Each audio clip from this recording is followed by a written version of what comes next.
Bom dia, amigos.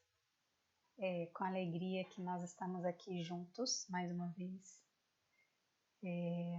Hoje o nosso trabalho é o texto intitulado Necessidade da Caridade, segundo Paulo. Está no Evangelho segundo o Espiritismo, no capítulo 15. O capítulo se chama Fora da Caridade não há salvação. Eu sou Hélia e vou conduzir essa tarefa hoje. Primeiro a gente precisa fazer uma prece. Então vou fechar os olhos e nós vamos acertar a coluna, respirar devagar.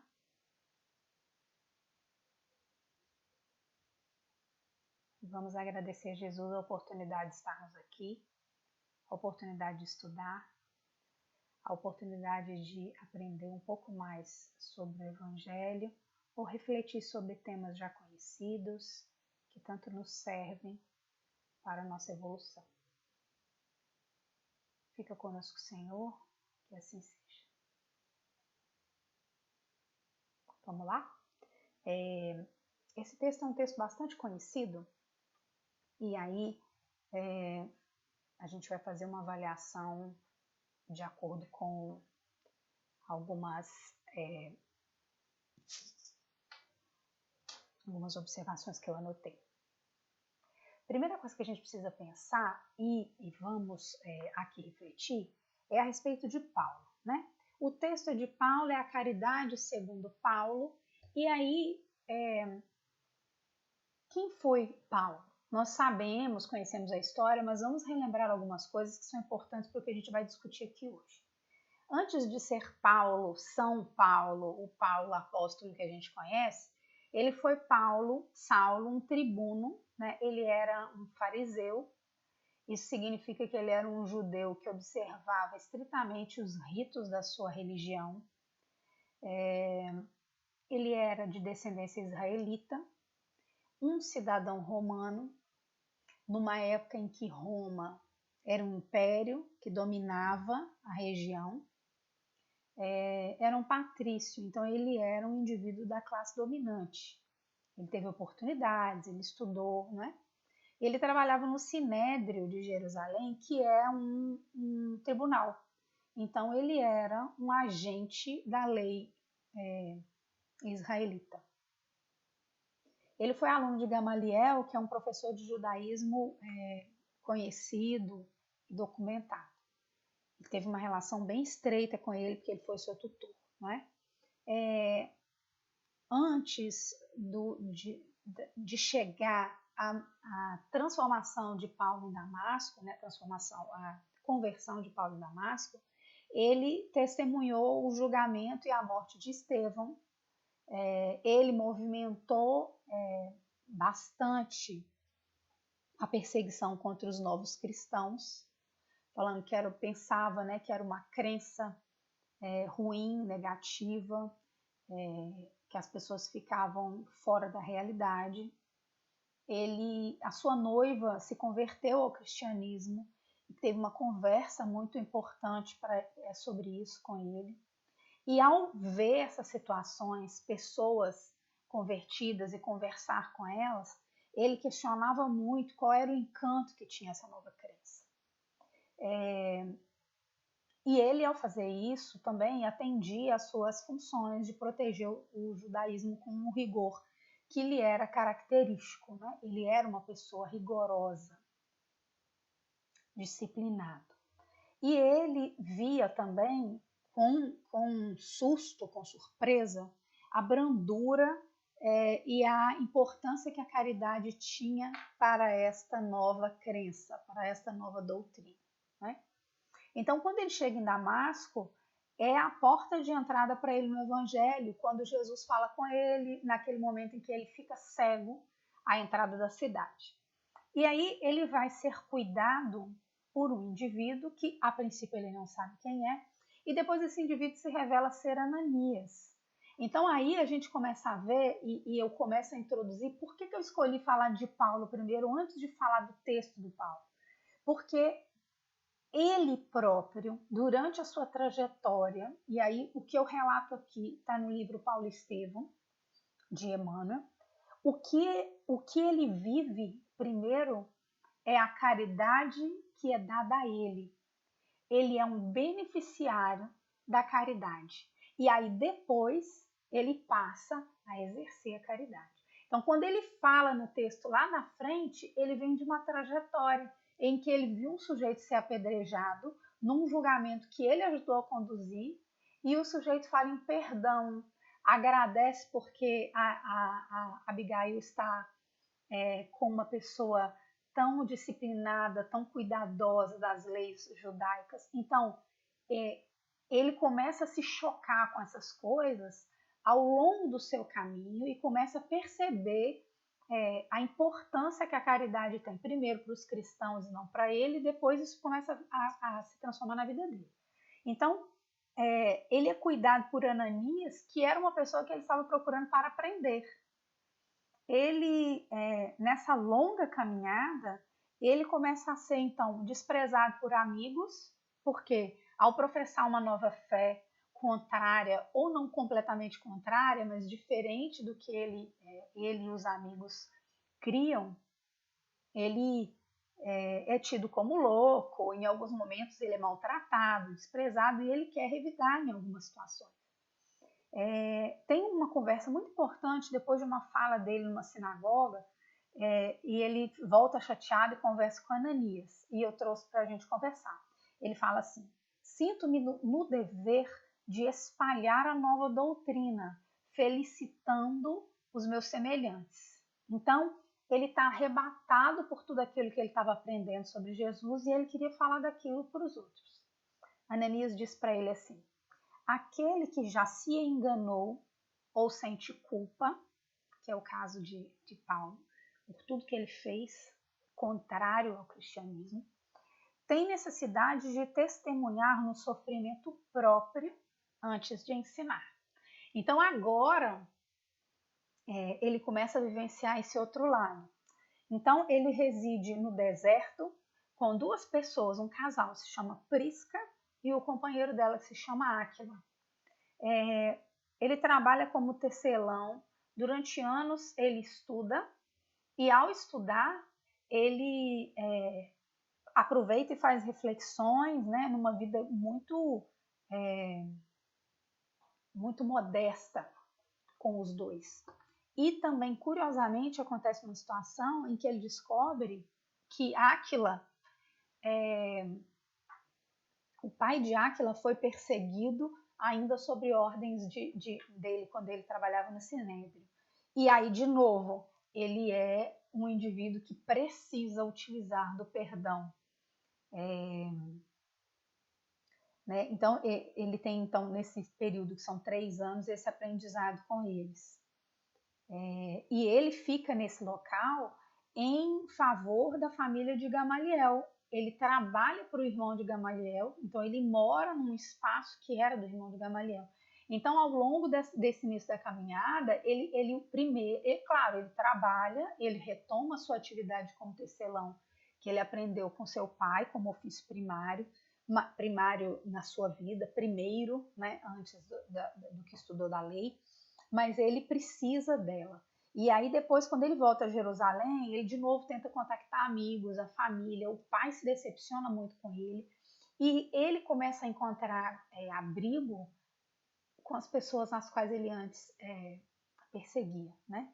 Ele procura conhecer pessoas que tiveram contato com Jesus, então ele conhece Madalena, e ele volta à Casa do Caminho, ou Igreja do Caminho, que era a casa de Pedro, que ele conhecia, porque ele já tinha ido lá aprendê-los há muito tempo atrás, né? Ele primeiro é visto com desconfiança pelos outros trabalhadores da casa, né? E ele, aos poucos, vai ganhando a confiança. Primeiro ele é recolhido como um doente, porque ele estava doente, faminto, né? Castigado de uma vida difícil que ele tinha tido até aquele momento. Então veja, e depois ele então passa a ser trabalhador. Primeiro um trabalhador de auxiliar os doentes e pessoas necessitadas que chegam naquela casa. e ele não fala ao público, e as primeiras tentativas que ele faz de falar sobre Jesus com as pessoas, ele não é muito bem sucedido, ele não consegue se articular muito bem. Isso também fala de uma necessidade de um aprendizado. Ele falava do judaísmo, agora ele precisa falar de outra coisa, né? Outra crença, outras verdades que ele aprendeu. Então ele no começo não fala e ele então assume uma posição mais recolhida, de auxílio mesmo, né? E aprende com isso. Então, o que eu queria chamar a atenção aqui é que nesse processo e depois tudo que é relatado no livro, as sucessivas fugas, as prisões, né? As perseguições, ele é açoitado e os amigos que ele faz no caminho, as igrejas que funda e a forma, finalmente, que ele encontra para se comunicar com todas essas igrejas, que não era possível fazer da maneira como ele vinha fazendo, visitando fisicamente, era escrever as cartas. Então, o que temos às mãos é uma carta. E o que vamos discutir agora é uma carta escrita para os amigos da igreja de Corinto. Então, é a primeira carta, a primeira epístola de Paulo aos Coríntios, né? Então, esse contexto eu quis usar para que a gente pensasse a respeito disso. Paulo, no livro Paulo Estevão, Emmanuel relata que mais ou menos nessa época de Damasco, ele contava com 30 anos. E ele vai viver até os 60 e pouco, se não me engano. Então, a gente está falando de uma trajetória de quase 30 anos de trabalho e de aprendizado e de sacrifício, para que lá, mais no final dessa trajetória, ele comece a escrever as cartas. Então, quando a gente usa um texto desse, a gente está pegando o texto de uma pessoa madura, madura na doutrina, madura no evangelho de Jesus. Né? Então, ele fala com propriedade porque ele, de fato, vivenciou tudo isso. Outra questão que eu queria chamar a atenção é que esse texto também é muito conhecido com o vocábulo amor no lugar da palavra caridade, né? Num texto muito difundido e também muito usado, inclusive em cerimônias de casamento, sejam casamentos religiosos ou apenas uma leitura feita, né? numa comemoração de casamento. E aí a gente precisa pensar na separação ou na diferença entre o amor romântico, celebrado então numa situação de um casamento, numa festa de casamento, e do amor universal, do amor fraterno, que em alguns materiais a gente encontra chamado como ágape, e o vocábulo que a gente usa aqui, que é a caridade no lugar de um amor sublime, de um amor voltado para o outro. Esse é o pedaço que está no Evangelho. Mas eu gostaria antes de ler o que está... É um pedaço que está destacado, mas tem mais no Evangelho. E eu gostaria de ler. Ainda que eu falasse todas as línguas dos homens e a língua dos próprios anjos, se eu não tiver caridade, serei como bronze que soa e um símbolo que retine. Símbolo é um prato de bateria, como se fosse. Ainda que eu tivesse o dom da profecia, que penetrasse todos os mistérios e tivesse perfeita ciência de todas as coisas, ainda que quando tivesse toda a fé possível, a ponto de transportar montanhas, se não tiver caridade, nada sou.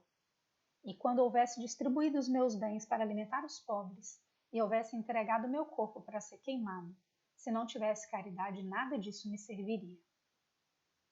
A vida, o sentido que ele coloca na vida dele. A caridade é paciente, branda e benfazeja. A caridade não é injubilosa, ou seja, não é sem alegria.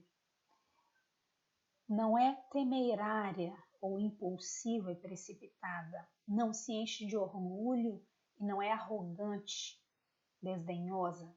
Não cuida de seus interesses, não se agasta, nem se azeda com coisa alguma. Não suspeita mal, não se rejubila com a injustiça, mas se rejubila com a verdade. Tudo suporta, tudo crê, tudo espera, tudo sofre. Agora, essas três virtudes, a fé, a a esperança e a caridade permanecem, mas dentre elas, a mais excelente é a caridade. Então, esse texto que está em destaque na tela para vocês é o texto que, na sequência do texto aqui do Evangelho que eu acabei de ler, Kardec escolheu para dar destaque à fala dele, né? Quando eu mesmo tivesse linguagem dos anjos, que tivesse o dom da profecia, que penetrasse todos os mistérios, que tivesse toda a fé possível, até o ponto de transportar montanhas, se não tiver caridade, nada sou. O nosso estudo propõe algumas perguntas. O que ensina Paulo nessa epístola? Aí, com a leitura, e depois eu convido vocês a lerem o Evangelho, o trecho que fala disso, cada um avalia e reflete, mas para mim, o que Paulo ensina é que o sentido da vida do cristão é pautado pela presença da caridade. E aí o texto nos propõe algumas reflexões. Fazer doações não seria caridade? É um tipo de caridade. Mas depende, e é preciso que avaliemos, quando a gente doa, achando que está fazendo caridade, que a gente avalie o que nós estamos doando, né? Qual é o valor daquilo para mim, para o outro, qual é a intencionalidade e a vaidade que costuma estar envolvida nesse processo de dar algo a alguém, de favorecer alguém. Terceira pergunta. É possível praticar a caridade e fazer ao mesmo tempo mal aos outros? O texto, lá no estudo sistematizado da doutrina, fala que a verdadeira caridade, ela incita nobres sentimentos e dessa maneira não seria possível praticar a caridade e fazer ao mesmo tempo mal aos outros. Mas aí eu, refletindo sobre isso, me permiti discordar um pouquinho pensando o seguinte: o ser humano tem muita dualidade em si. Nós somos luz e sombras. Para muitas coisas nós estamos avançados e para outras não estamos. Então, às vezes, ao fazer uma caridade, ao favorecer ou ajudar alguém, de fato, talvez naquele momento, eu esteja verdadeiramente imbuída deste sentido da caridade, de servir ao outro, né? Porque para mim é essa a lição, né, que Paulo ensina, é uma vida dedicada ao serviço. Então, é possível, ao meu ver, que uma pessoa tenha atos caridosos sem que ela viva permanentemente de maneira caridosa. E aí, desta maneira, às vezes, fazendo mal aos outros. O que se entende por a caridade é branda e benfazeja. Eu pensei numa coisa no sentido de que não devemos fazer a caridade nos impondo ao outro, não é? Precisamos esperar o tempo necessário para que ela seja feita, precisamos esperar ou fazer discretamente, de maneira branda, sem nos impor. Ele pergunta, por a caridade não ser temerária ou precipitada, o que se entende? Ela não age de modo impulsivo e leviano. Então veja que as duas frases se conectam, né? A gente faz com a intenção de servir ao outro, mas de maneira delicada, respeitando o espaço do outro, esperando um momento adequado. Por que Paulo considera a caridade mais excelente que a fé e a esperança? Às vezes o indivíduo numa situação ele está desesperançoso, ou ele não praticou, ou ele não desenvolveu bem a sua fé, a sua confiança, mas ele pode praticar a caridade o tempo todo e principalmente a caridade no contato com o outro, a caridade de ouvir, a caridade de entender, a caridade de se colocar no lugar do outro, né? E a caridade, portanto, dispensa a presença de religião, que é a pergunta 7. Não é necessário crer em algo para que você possa de fato perceber que nós vivemos para servir. Isso é um pensamento que está presente em algumas filosofias, em algumas formas de vida, modos de viver de pessoas ou de grupos, e não necessariamente está relacionado a um tipo de religião. Eu trouxe um texto para a gente falar, que é o texto Nas Sendas do Mundo, de André Luiz. Eu tirei alguns extratos desse texto, está no livro Estude e Viva. Ele começa em algum momento falando assim: habitualmente atraímos a riqueza e supomos detê-la para sempre. A segurança nos deixa assim, não é? A riqueza nos deixa seguros. Facilidades que o ouro proporciona. Então é isso. Temos facilidades e acabamos esquecendo as dificuldades. Através de poder e através de vantagens que esta riqueza, que esse poder nos traz, nos dá. Um dia, porém, nas fronteiras da Norte, somos despojados de todas as posses exteriores. E se algo nos fica, será. E aí um extrato do que ele fala. A plantação de migalhas de amor que houvermos distribuído, o saldo de pequenos favores que houvermos articulado, a estreita coleção de benefícios que houvermos feito. Quando a gente lê Nas Fronteiras da Morte, a gente pode se distanciar disso pensando que a gente espera ainda viver muito e ter tempo de fazer as coisas, mas a morte aqui figura como uma situação sem solução. Então, se estamos numa situação de sofrimento, se estamos numa situação de doença grave, ou se estamos numa situação aparentemente sem solução na nossa vida, não adianta ter aquele dinheiro, aquela facilidade, porque algumas coisas a gente não consegue solucionar por nossa vontade. E aí o que nos resta são as migalhas de amor que a gente distribuiu. É o saldo dos favores que a gente articulou. Então é disso que ele está falando. Ele também levanta uma coisa bastante importante para a nossa reflexão, que é que ao fazer a caridade nós sejamos gratos. Então, ao sermos caridosos, que nós sejamos gratos pela experiência. Então ele diz assim: aqueles que nos fizeram a bondade de recebê-las, aqueles que nos fizeram a gentileza de aceitar-nos os impulsos fraternos, aqueles que nos deram a oportunidade a singelos ensaios de elevação. E é interessante observar isso porque estar numa situação de precisar de ajuda nem sempre é fácil.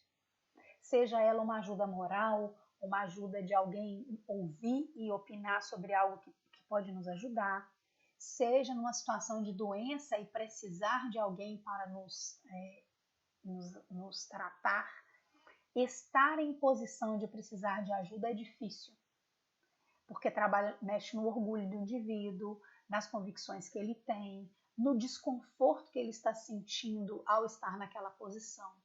Então, e nem sempre quem é caridoso, quem auxilia, consegue cumprir as características que Paulo coloca. Então, nem sempre a pessoa que vai fazer a caridade, ela é branda e benfazeja, ela não é arrogante. Então, muita gente recebe a caridade porque precisa dela, mas recebe junto com uma arrogância, junto com uma situação que lhe é desagradável. E ainda assim ela recebe. Então, por que é importante a gente pensar nisso? Porque mesmo que a gente tenha a prática da caridade no nosso dia a dia, é preciso pensar na forma como a gente faz e na gratidão que precisamos ter. Né? Somos instrumentos de elevação um do outro. Então, ao auxiliar, eu também aproveito uma oportunidade para me elevar, e ao ver a situação do outro, ao me colocar em posição de serviço, isso me ajuda. E o outro também precisa, ele tem o que aprender, ele tem o que trabalhar em sua evolução nessa situação também. Então, somos instrumentos uns dos outros.